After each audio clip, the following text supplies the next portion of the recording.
믿음에 대해서 말씀을 살펴보고 있습니다. 믿음은 듣지 못하는 것을 듣고 보지 못하는 것을 보는 것인데, 우리가 말씀을 나눌 때에는 특별히 영이신 하나님의 부르심을 인식하는, 하나님의 부르심을 듣는 것이 바로 믿음이다라고 되새겨 보았습니다. 하나님의 부르심을 깨닫고 나면 모든 것이 하나님의 은혜임을 이제 알게 되죠. 그래서 그 하나님을 인정하고 그 하나님의 은혜에 감사하며 그 감사함으로 인해서 하나님을 기쁘시게 해드리기 위해서 더욱 열심히, 더욱 헌신하는 삶을 살아가게 됩니다. 이 믿음에 의한 것인데, 그렇게 하고도 진짜 믿음은 그것은 내 공로, 내가 한 것이 아니요라는 사도 바울의 고백처럼 그것을 공로로 여기지 않고 열심히 할 수 있었던 것조차도 하나님의 은혜로 여기는, 모든 것을 하나님의 은혜로 여기게 되는 것이 참된 믿음이다라는 것을 되새겨 보았습니다. 오늘 본문은 믿음에 대해서 무엇을 말하는가? 오늘 본문을 보면 복음의 이 핵심, 복음의 요약이라고 할 수 있는 성경 전체의 핵심, 그래서 성경 전체를 요약한 한 절을 뽑으라고 하면 바로 이 요한복음 3장 16절이 꼽히게 되는데, 하나님이 세상을 이처럼 사랑하사 독생자를 주셨으니 이는 그를 믿는 자마다 멸망하지 않고 영생을 얻게 하려 하심이다 라고 되어 있는데요. 그래서 믿는 자는 구원을 받는, 영생을 얻게 된다라는 것을 가르쳐 주는데, 이 영생을 받는, 구원을 받은 자들은 그러면 무엇을 깨닫게 될까요? 본문에서 보면 나 영생 얻었어, 나 이제 구원받았어, 이걸 또 깨닫게 되겠지만 또 무엇을 깨닫게 될까요? 믿음으로 인해서 구원을 받는 겁니다. 믿음으로 인해서 영생을 얻는 거예요. 믿음으로 인해서 구원을 받고 영생을 얻게 되면 내가 구원받았다, 나 영생을 얻었다라는 것을 알게 되지만 또 알게 되는, 깨닫게 되는 게 있습니다. 그게 무엇일까요? 하나님이 세상을 이처럼 사랑하신다라는 것을 알게 되는 거예요. 즉, 믿음으로 하나님이 세상을 이처럼 사랑하신다라는 것을 알게 된다라는 의미인 것입니다. 하나님의 사랑이 놀라운 이유는 본문에서 분명히 하나님이 세상을 사랑하신다, 이처럼 독생자를 내어주시기까지 사랑하신다라고 설명하고 있는데요. 세상을 사랑하신다라고 설명하고 있기 때문에 그 하나님의 사랑이 매우 놀라운 것입니다. 요한복음을 기록한 이는 분명히 사도 요한인데, 이 사도 요한이 요한서신도 기록하게 되죠. 그 요한서신, 요한 1서에 보면 이런 권면을 믿는 자들, 성도들, 교회에게 하고 있습니다. 이 세상이나 세상에 있는 것들을 사랑하지 말라. 요한 1서 2장 15절에 있는 이 권면인데요, 교회를 향한, 서신서니까 교회를 향한, 그 교회의 구성원인 성도들을 향한 권면입니다.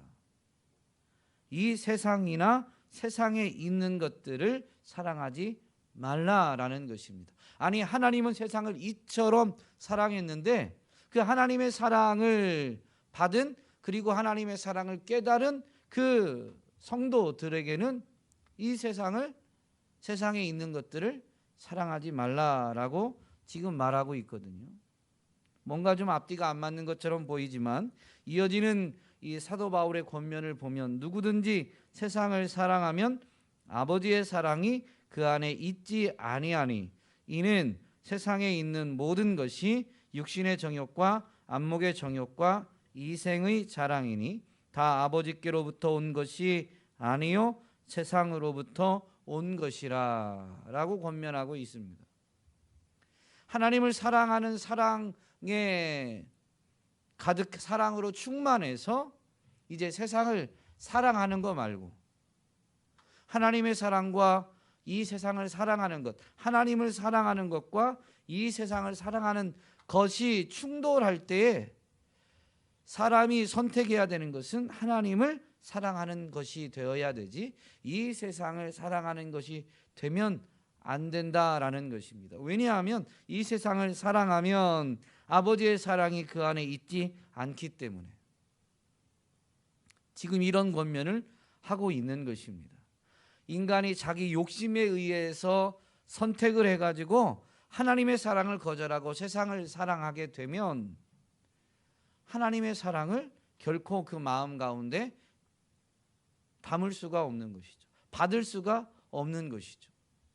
스스로 거절했기 때문에 하나님의 사랑을 받을 수가 없게 되는 것입니다. 그리스도를 통한 이 대속의 사랑을 분명히 깨닫고 그 사랑에 의해서, 그 사랑에 사로잡혀서 이웃을, 세상을 사랑하는 것은 잘못된 것이 아니라 합당한 것입니다. 그러나 하나님을 사랑하는 것과 세상을 사랑하는 것 사이에서 선택의 문제라면 이 세상을 대표할 수 있는 것이 예수님의 가르침에서 보면 재물이죠. 하나님과 재물을 겸하여 섬길 수 없다. 하나님과 세상을 겸하여서 사랑할 수가 없는 것입니다. 먼저 하나님 사랑에 사로잡힌 다음에는 하나님이 사랑하는 세상을 그 인생도 사랑할 수 있게 되는 것이지만 하나님 사랑에 사로잡히기 전에야 세상을 사랑하는 것에 대해서는 경계해야 됨을 사도 바울이 분명히 말하고 있는 것이죠. 세상에 있는 모든 것이 육신의 정욕과 안목의 정욕과 이생의 자랑이니 다 아버지께로부터 온 것이 아니요 세상으로부터 온 것이다 라고 분명히 경고하고 있습니다. 오늘 우리가 읽은 본문 뒤에 18절 19절에 보면 그를 믿는 자는 심판을 받지 아니하는 것이요 믿지 아니하는 자는 하나님의 독생자의 이름을 믿지 아니함으로 벌써 심판을 받은 것이니라. 그 정죄는 이것이니 곧 빛이 세상에 왔으되 사람들이 자기 행위가 악함으로 빛보다 어둠을 더 사랑한 것이니라. 세상은 빛 대신 주님이 와서 하나님의 사랑의 빛을 비춰도 세상이 그것을 알지 못한다라는 것입니다. 그래서 도리어 자기 행위가 악함이 드러날까 봐 어두움을 더 사랑하는 것이 세상인 것이죠. 세상에 있는 자들은 하나님의 사랑을, 하나님을 알지도 못하고 하나님의 사랑을 알지도 못합니다. 그러니 하나님의 사랑을 알지도 못하니 참 사랑, 이기적인 것이 아닌 이 아가페의 모든 것을 내어주는 참된 사랑을 알 수가 없는 것이죠. 오늘 믿는 자들은 어떻습니까? 분명히 믿음도 뭐라고 그랬죠? 하나님의 선물이다. 믿음이 우리가 갖고자 해서 가져지는 게 아니에요. 하나님의 선물이다라는 것입니다. 오늘 믿음의 사람들 중에 나면서부터 믿음을 가지고 태어나는 사람이 있을까요? 없을까요? 우리가 흔히 말하는 모태신앙이라고 말하는 사람들이 정말로 구원 얻는 믿음을 가지고 태어날까요? 아닐까요? 성경을 보면 신앙의 울타리 안에서 태어난 것이지 나면서부터 믿음을 가지고 나는 사람은 없습니다. 왜냐하면 성경은 의인은 없나니 하나도 없다라고 분명히 선언하고 있고 모든 사람이 죄를 범하였다. 그래서 하나님의 영광에 이르지 못한다라는 것을 분명히 가르쳐 주고 있습니다. 사도 바울이 에베소 교회에 보내는 편지에 보면 이런 권면이 있죠. 전에는 우리도 다 그 가운데에서 우리 육체의 욕심을 따라 지내며 육체와 마음에 원하는 것을 하여 다른 이들과 같이 본질상 진노의 자녀였더니 라고 에베소 2장 3절에서 분명히 고백하고 있습니다. 본질상 다른 이들과 같이 우리는 지금은 믿는 자지만 아직도 예수님을 믿지 않는 자들과 다르지 않다. 본질상 같은 진노의 자녀였다라는 것을 분명히 말하고 있습니다. 그런데 하나님이 그리스도를 보내서 이만큼 우리를 사랑하신다라는 것을 나타내 주셨고, 그리고 우리에게 믿음을 선물로 주셔서 그분이 나를 위한 구원자임을 깨달아 알게 하셔서 믿음으로 말미암아 구원을, 영생을 받게 하셨습니다. 그것을 받고 보니 그 믿음으로 인해서 우리가 하나님의 사랑을 깨닫게 되는 것이죠. 그래서 사도 요한은 이 요한복음 15장에서 분명히 이렇게 가르쳐주고 있습니다. 19절에 보면 이런 표현이 있는데요. 너희가 세상에 속하였으면 세상이 자기의 것을 사랑할 것이나 너희는 세상에 속한 자가 아니요 도리어 내가 너희를 세상에서 택하였기 때문에 세상이 너희를 미워하느니라. 제자들에게 주시는 말씀이죠. 예수님의 말씀. 세상에 속하였다면 세상이 너희를 미워하지 않았을 것이다. 그러나 예수님이 택해서 세상에 속한 자가 아니라 이제 예수님께 택함 받은 예수님께 속한 자가 된 것이죠. 바로 이 택하심 그리고 부르심 때문에 우리가 세상에서 건짐받아서 주님께 속한 자가 됐습니다. 우리가 선택한 게 아니에요. 우리가 결정한 게 아니에요. 우리가 자리를, 소속을 바꾸거나 자리를 옮긴 게 결코 아니다라는 것이죠. 전적으로 하나님이, 예수님이 그렇게 행하신 것입니다.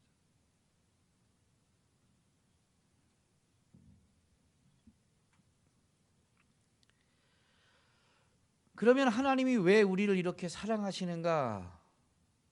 왜 그러신 것 같아요?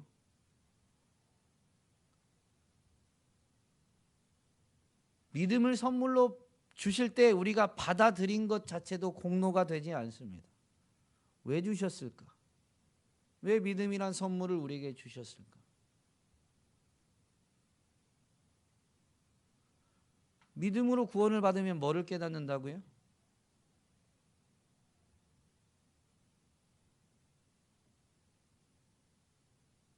여러분 뭘 깨달으셨어요? 하나님의 사랑을 깨달았는데요. 점점 그 하나님의 사랑을 깨닫다 보면 사도 요한이 요한 서신에서 이렇게 가르쳐 주죠. 사랑하는 자들아 우리가 서로 사랑하자. 사랑은 하나님께 속한 것이니 사랑하는 자마다 하나님으로부터 나서 하나님을 알고 사랑하지 아니하는 자는 하나님을 알지 못하나니 이는 하나님은 사랑이심이라.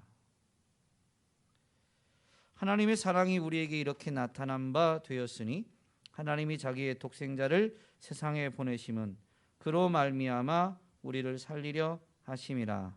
사랑은 여기 있으니 우리가 하나님을 사랑한 것이 아니요 하나님이 우리를 사랑하사 우리 죄를 속하기 위하여 화목 제물로 그 아들을 보내셨음이라.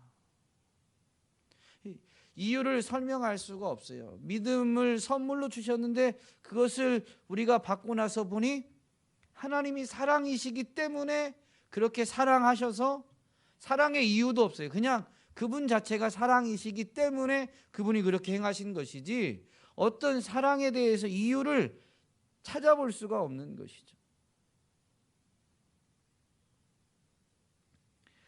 우리는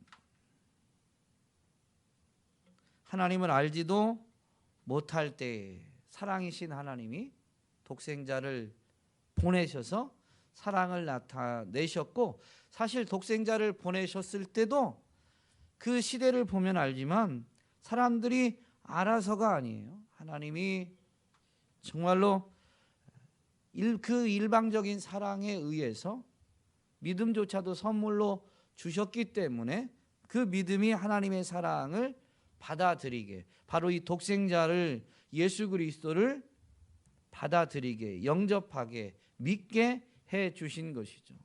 그러니 우리가 믿음을 받았다라고 할 때 그 믿음을 통해서, 믿음으로 인해서 우리가 깨닫는 것은 하나님이 나를 사랑하신다는 것과 더 믿음 안에 있다 보면 믿음으로 말미암아 더 알게 되는 건 이 표현대로 사도 요한이 가르치는 대로 하나님이 사랑이시다라는 것입니다. 그러므로 믿음은 하나님의 사랑을 깨닫고 하나님이 사랑이심을 알아서 우리 또한 이 사도 요한의 권면처럼 사랑하는, 하나님을 사랑하고 또 이웃도 서로 사랑하는 것이 바로 믿음입니다. 믿음과 사랑은 같은 것은 아니에요. 그러나 함께 있습니다. 엄밀히 말하면 하나님의 사랑이 믿음을 낳은 것이고 우리는 믿음으로 말미암아 하나님의 사랑을 깨닫게 되고 그래서 하나님을 사랑하게 됩니다. 그래서 하나님을 사랑하고 나니까 하나님의 사랑에 더 우리가 사로잡히게 되죠. 즉 하나님의 사랑을 더 알게 되는 거예요. 그분이 우리를 향한 사랑이 그 사랑의 농도가 달라지는 게 아닙니다. 우리가 깨닫는 게 달라지는 거예요. 그러면 어떻게 될까요? 여러분 어떻게 여기까지 오셨어요? 하나님의 사랑을 깨닫고 나면 그분을 사랑하면서 그분의 사랑을 더 깨닫게 되면 어떻게 돼요? 우리는 또 더 사랑하고자 하는 것이죠. 그래서 하나님을 더 사랑하면 사랑할수록 어떻게 되냐면 그분을 더 알게 되니 그분을 더 신뢰하게 됩니다. 의지하게 됩니다. 그래서 사실 사랑의 크기만큼 믿음이 자랍니다. 어떻게 보면 이 순서를 뭐가 먼저다 할 수는 없겠죠.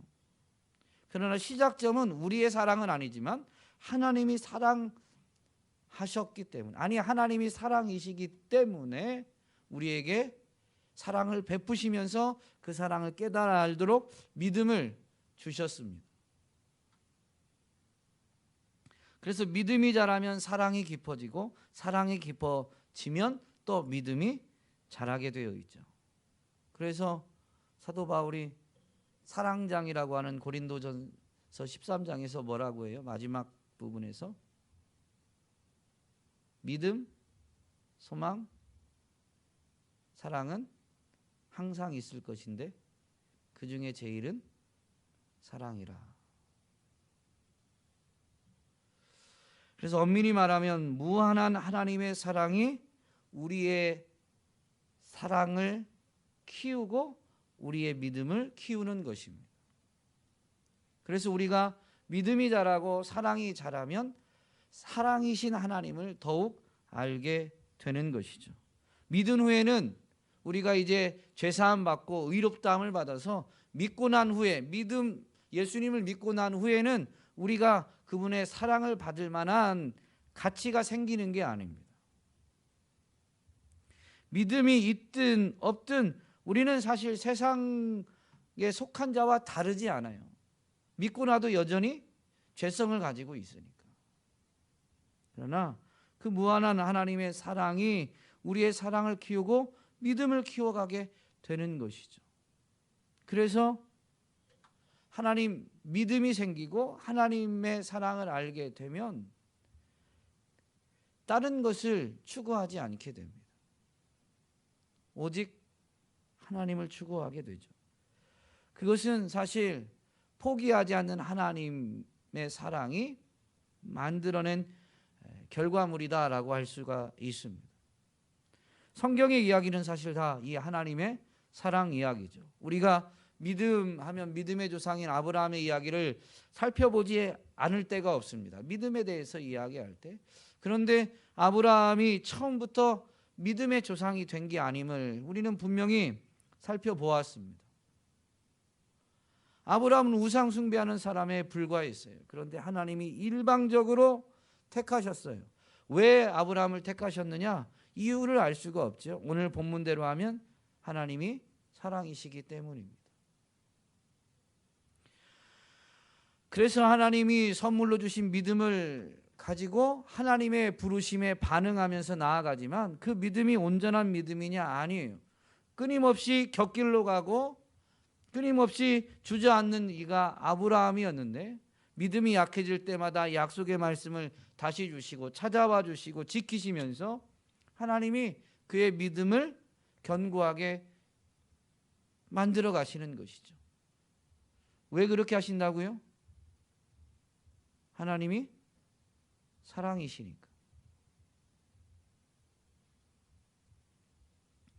그래서 엄밀히 말하면 성경은 인간의 연약함, 조금 더 원론적으로 말하면 인간의 부패함, 죄성에 대한 이야기이고, 그것을 그럼에도 불구하고 포기하지 않는 하나님의 사랑 이야기다라고 바꾸어서 표현할 수도 있습니다. 우리는 아브라함이 믿음의 조상이다라고 인정하는 부분이 이삭을 바친 부분이죠. 거기에 보면 아브라함이 정말로 이삭을 제물로 바치려고 할 때 천사를 통해 주의 사자가 만류하면서 이렇게 이야기합니다. 그 아이에게 내 손을 대지 말라. 그에게 아무 일도 하지 말라. 내가 내 아들 내 독자까지도 내게 아끼지 아니하였으니 내가 이제야 내가 하나님을 경외하는 줄을 아노라. 즉 독자 이삭을 바치려고 했던 그 진실된 행동, 정말로 바치려고 했던 그 진실된 행동은, 아끼지 않고 바치려고 한 그 행동은 하나님을 경외하기 때문이었음을 알 수가 있습니다. 경외에 대한 부분은 전에도 한번 설명을 드렸었는데요. 하나님을 향한 온전한 신뢰, 하나님을 향한 온전한 사랑, 그리고 하나님을 향한 온전한 두려움이 공존하는 것. 어느 하나가 아니라 경외한다라는 것에는 사랑과 신뢰와 두려움이 함께 어우러져 있는 것이 경외입니다. 우리도 사람과 사람 사이에서도 경외라는 표현보다는 공경한다라고 할 때, 공경하면 어때요? 누군가를 공경한다라고 할 때 믿을 만하지 못한 사람을 공경한다라고 말하지 않습니다.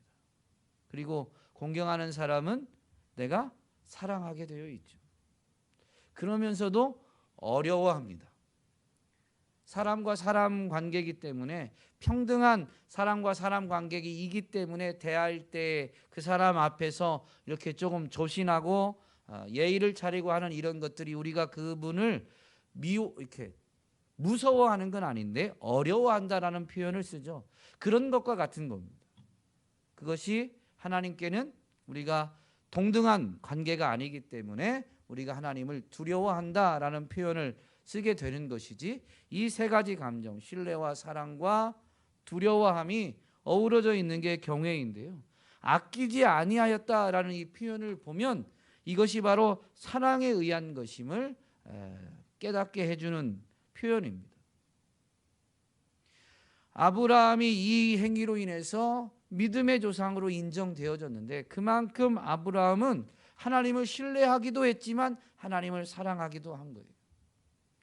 그동안 자신의 삶에서 함께해 주시고 찾아와 주시고, 그래서 자신이 연약함에도 불구하고 붙들어 주시고 지켜주시고 약속을 확인시켜 주시면서 이끌어 주셨던 그 은혜, 그 사랑에 대해서 하나님을 사랑하게 되었기 때문에 그분을 더 신뢰하게 되고, 그래서 이렇게 믿음의 조상이 되어진 것이죠.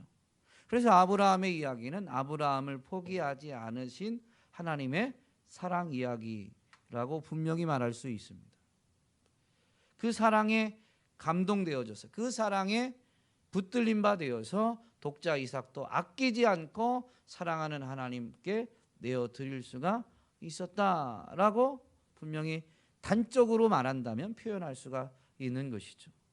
이 하나님이 이스라엘의 이야기, 이스라엘의 시작인 아브라함의 이야기는 한 사람의 이 개인의 삶이니까 그리 오래지 않지만, 한 민족은 이제 계속 세대를 거듭하면서 존재하기 때문에 훨씬 더 오랜 이야기가 됩니다. 이 이스라엘의 이야기를 보면 이스라엘은 어떤 사람들이에요?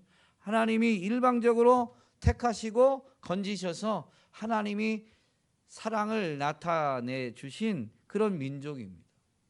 그런데도 불구하고 애굽에서 건진받아 이 하나님을 알게 된, 하나님의 사랑을 깨닫게 된 그들은 광야를 통과하면서부터 끊임없이 하나님께 반역하고 하나님께 거역합니다.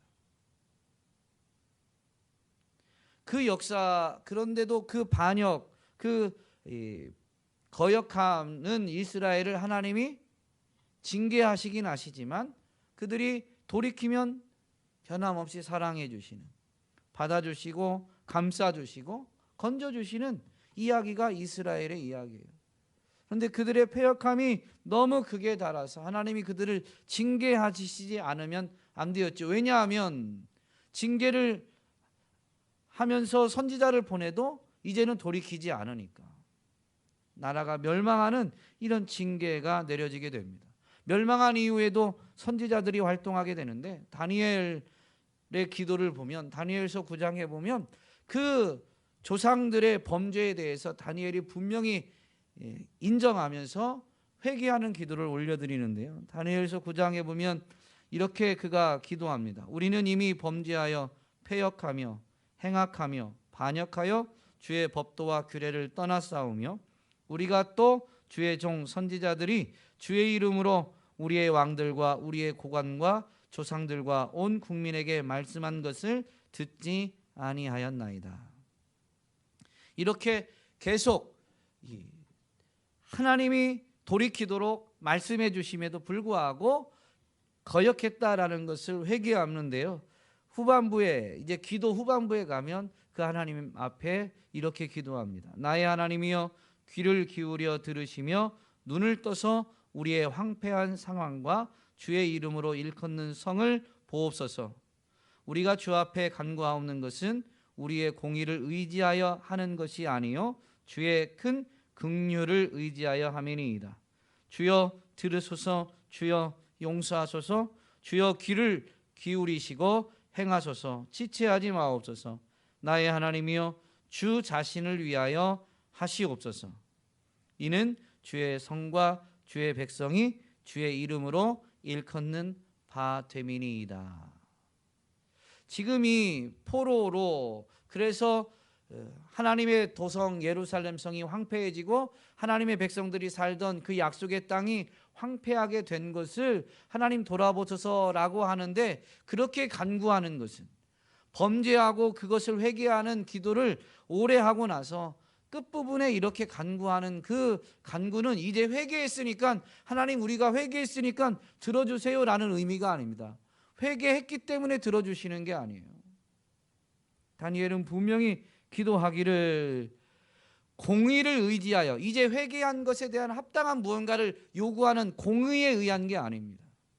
공의를 의지하여 하는 것이 아니요 주의 큰 긍휼을 의지하여 함이니이다. 주여 들으소서. 주여 용서하소서. 주여 귀를 기울이시고 행하소서. 지체하지 마옵소서. 그러면서 한 번 더 덧붙이기를 주의 이름을 위하여, 주 자신을 위하여 이 기도에 응답해 주옵소서라는 그런 간구를 하게 되는 것입니다.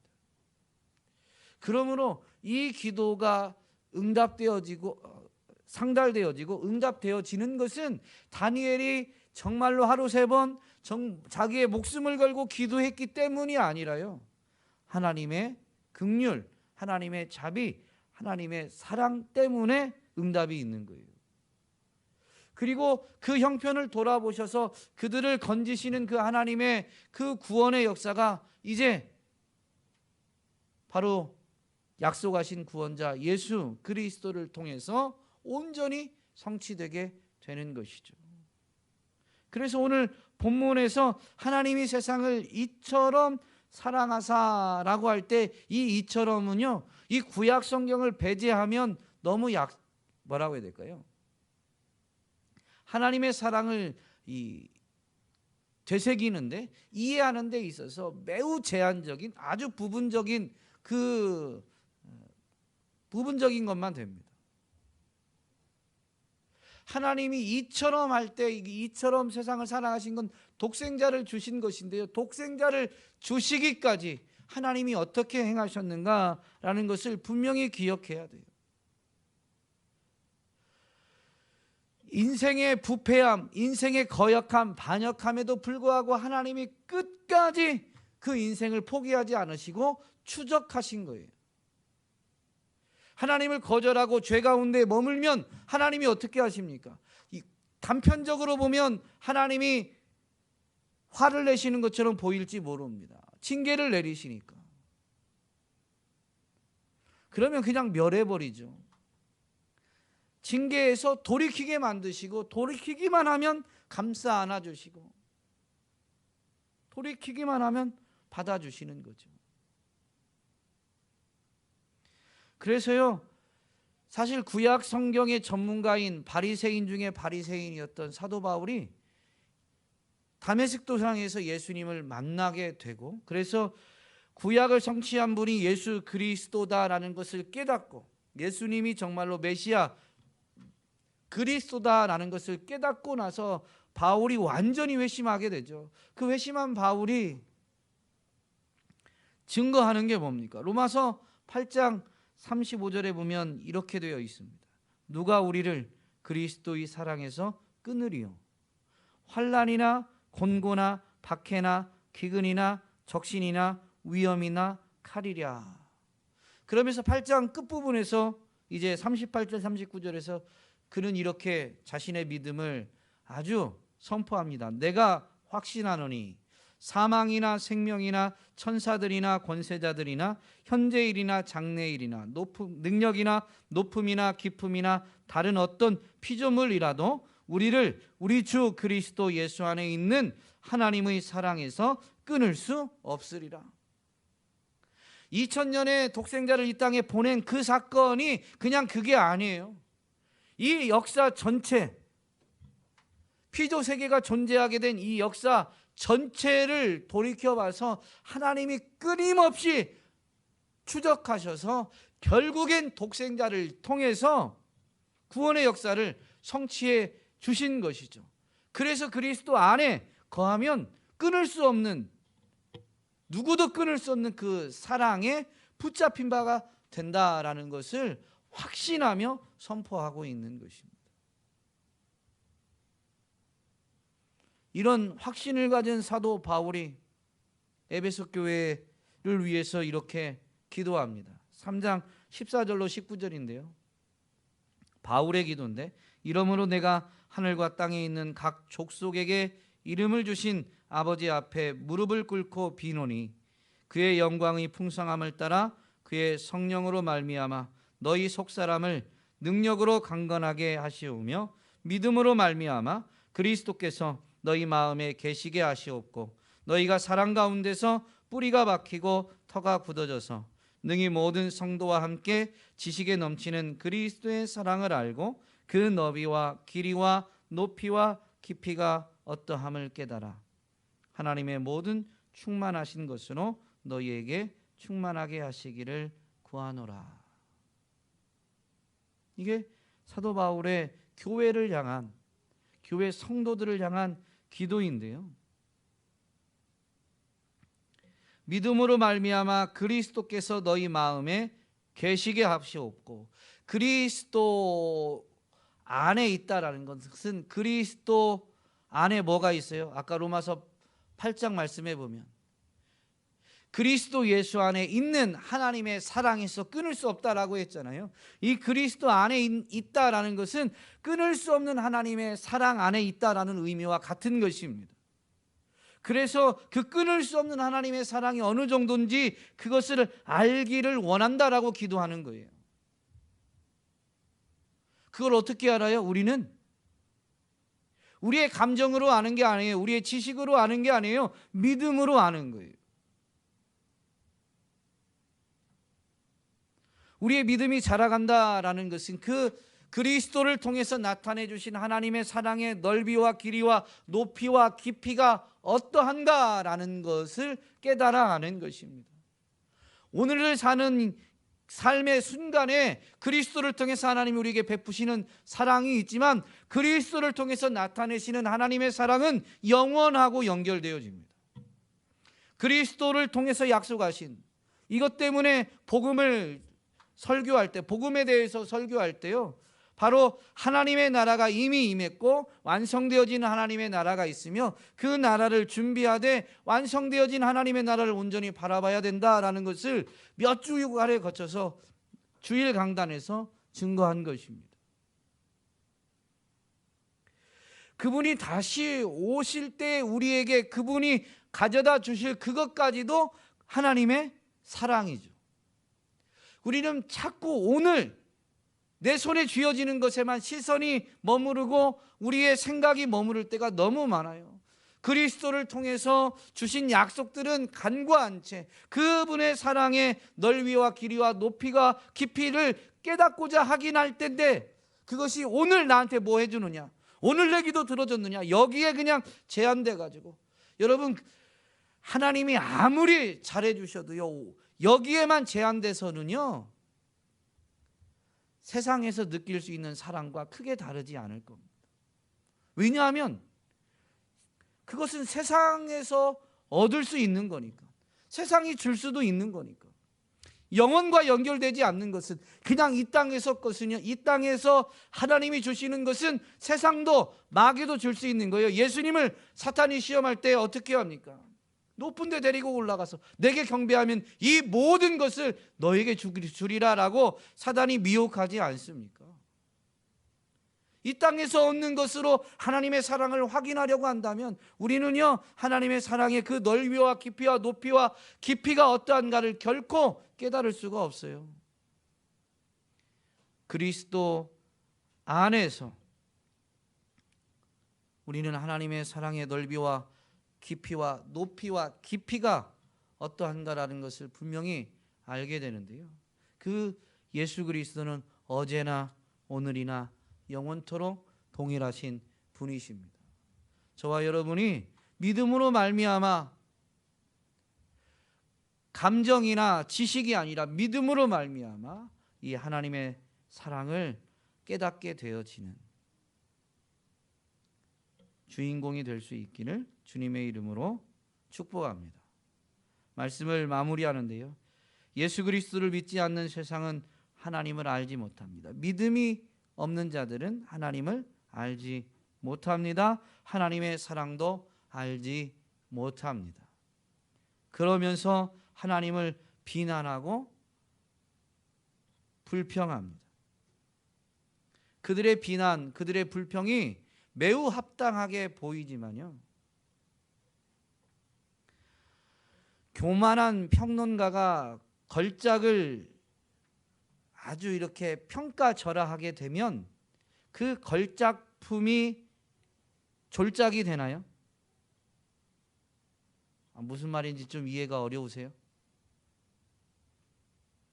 어떤 평론가가 있는데 걸작을 보고 아주 그 걸작으로 인정하지 않고 평가를, 평론가니까 평하는 데 있어서 아주 이렇게 낮게 평하게 되면 그 걸작이 졸작이 되는 게 아니에요. 그 평가한 것에 대한 비난을 결국 누가 받는 거예요? 자기가 받는 거죠. 자기가. 하나님의 사랑이 이렇게 나타났는데도 불구하고 하나님의 사랑을, 그 무한한 사랑을 깨닫지 못하고 비난하고 불평하면 그 비난과 불평 자체가 이미 그들에게 정죄가 된다. 오늘 아까 읽었던 본문 다다음 절에 있는 18절 19절을 조금 이 시대의 문화 안에서 우리가 발견할 수 있는 걸로 표현해 본 겁니다.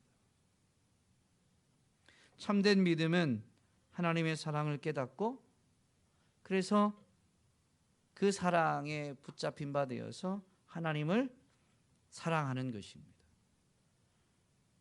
그래서 하나님의 사랑을 더 깨달아 하나님을 더욱 사랑하게 되는 것이 참된 믿음이다라는 것이죠. 그래서 오늘 말씀 제목을 영적인 연애세포라고 했는데요, 믿음은 하나님의 사랑을 깨닫고 하나님을 사랑하고 그 하나님과의 사랑에 깊이 빠지게 되는 것이 믿음이다 라고 설명할 수가 있습니다. 오늘 저와 여러분이 바로 이러한 참된 믿음의 사람이 되어서 하나님의 사랑의 넓이와 길이와 높이와 깊이가 어떠한가를 매일매일 깨달아가는, 그래서 그 사랑으로 인해서 행복을 노래하는 저와 여러분이 될 수 있기를 간절히 소망합니다.